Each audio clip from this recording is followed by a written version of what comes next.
Vamos continuar, né? A lista de verificação de segurança cirúrgica, né? Uma lista que é do Ministério da Saúde, com esses órgãos todos revisionados. Pausa cirúrgica. Confirmar que todos os membros da equipe se apresentaram pelo nome e função. Geralmente a gente tem um quadro no centro cirúrgico, além da gente colocar o nome do paciente, tá? E o nome da equipe também. Hoje, quem que vai entrar para o centro cirúrgico? Milena, o Paulo, né, a Lauane, entendeu? A gente vai colocar nesse quadro, tá?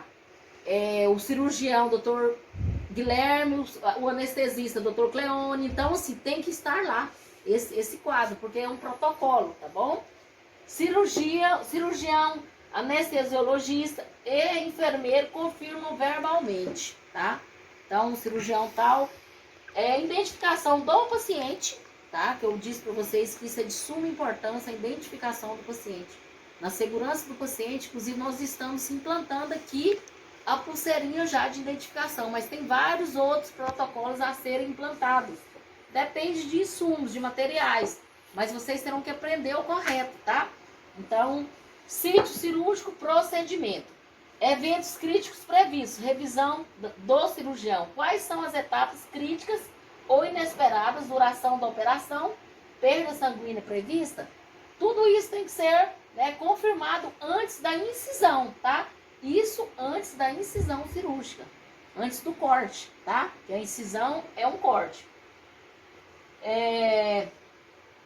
Revisão da equipe de anestesia. Alguma preocupação específica em relação ao paciente?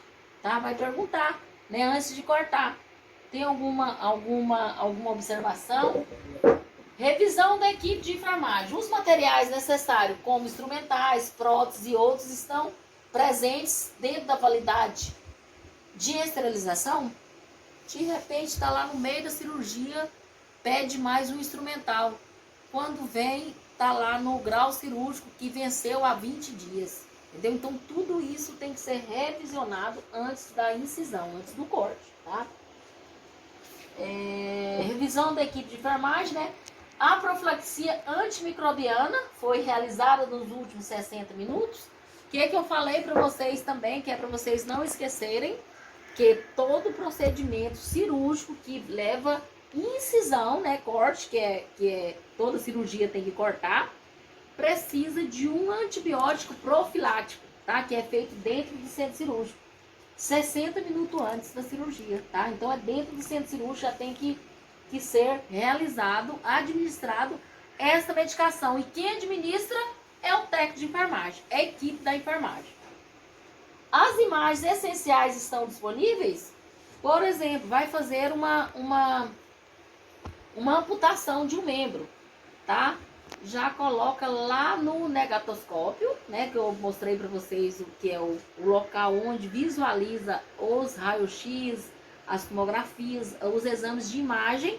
É visualizar melhor quando acende aquela luz e reflete, tá? Então a gente já coloca lá também, que é de suma importância na hora da incisão para esse cirurgião, tá? Na hora que ele vai cortar, para ele delimitar direitinho esse local e visualizar o que está acontecendo para realizar a cirurgia. Antes de o paciente sair da sala de operações, saída, o que temos que planejar na saída do paciente? O profissional da equipe de enfermagem ou da equipe médica confirma verbalmente com a equipe o nome do procedimento registrado.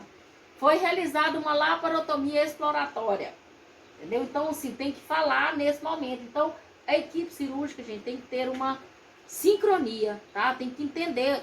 Às vezes, o cirurgião já olha para auxiliar, ela já sabe o que ele quer. Isso é muito importante acontecer, tá? Como a amostra para anatomia patológica está identificada, incluindo o nome do paciente. Já aconteceu de retirar um apêndice e a equipe de enfermagem descartar, entendeu? Então, assim, é de suma importância também. Retirou um fragmento, retirou até que seja um órgão, um útero, que realiza de tudo dentro do centro cirúrgico, de cirurgia, colocar no local adequado, tá? Ou que seja num saquinho cristal, ou que seja num vidro, com formol, já tem o preparo lá, já tem que preparar antes na farmácia esse material. Colocar o material patológico, que nós chamamos, tá aqui, né? O material patológico, né? Coloca o material e leva para o familiar, para o paciente, logo após, para realizar a biópsia, tá? Se há algum problema com o equipamento para ser resolvido, hoje nós trabalhamos com esse foco inadequado. Então vamos anotar que na próxima cirurgia tem que revisionar esse foco, certo? Então na saída a gente tira todas as dúvidas. Isso é um checklist, tá? A gente conversa tudo que aconteceu para a gente na próxima cirurgia melhorar e não acontecer nenhum evento, tá?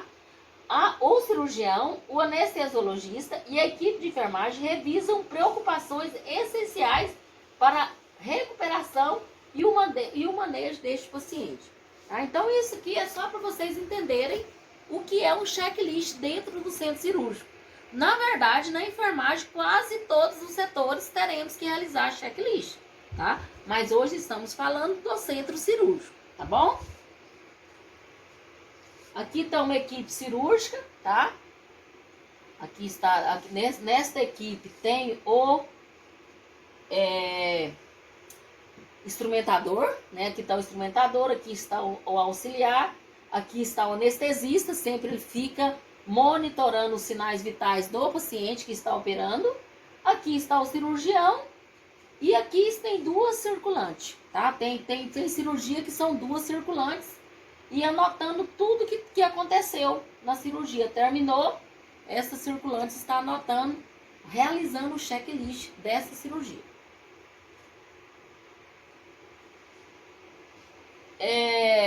Cirurgia segura. Primeiro, paciente certo e o local cirúrgico certo, tá? É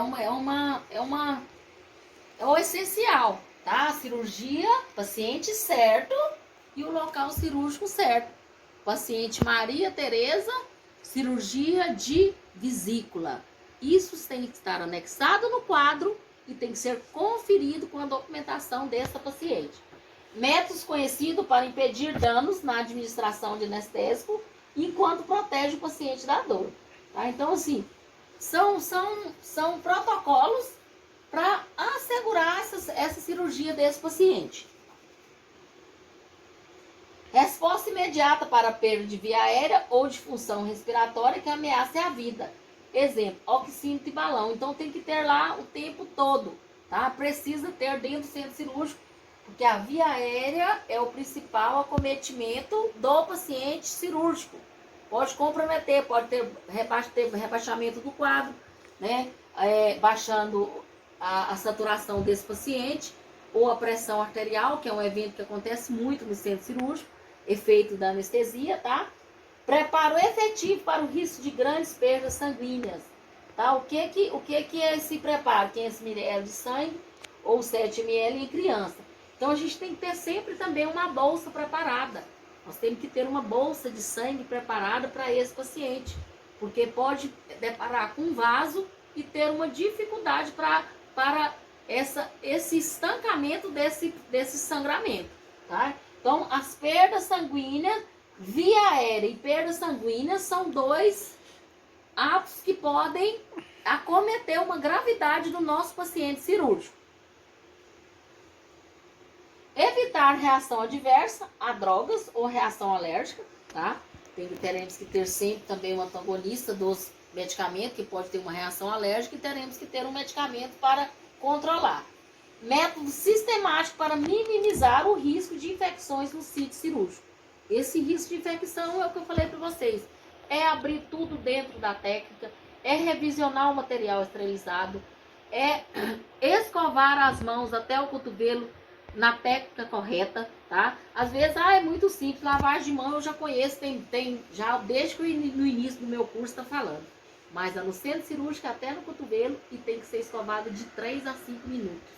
Tem que escovar e lavar mesmo, porque o principal foco é as nossas mãos, tá? É o que nós levamos, tá? Nas nossas mãos. Então, assim, são protocolos, né, da cirurgia segura que a gente consegue, né, desenvolver, né, para estar realizando um bom trabalho. Eu não cheguei na atividade, né? Ainda tem ainda um slide, mas mesmo assim eu vou enviar para vocês as atividades, tá? Hoje ainda a gente envia para vocês as atividades para vocês conseguir resolver. Mas aí eu vou enviar o slide, o que não chegou naquele ponto, vocês pesquisam no slide, tá? Então, até a próxima aula. Tenham bons estudos.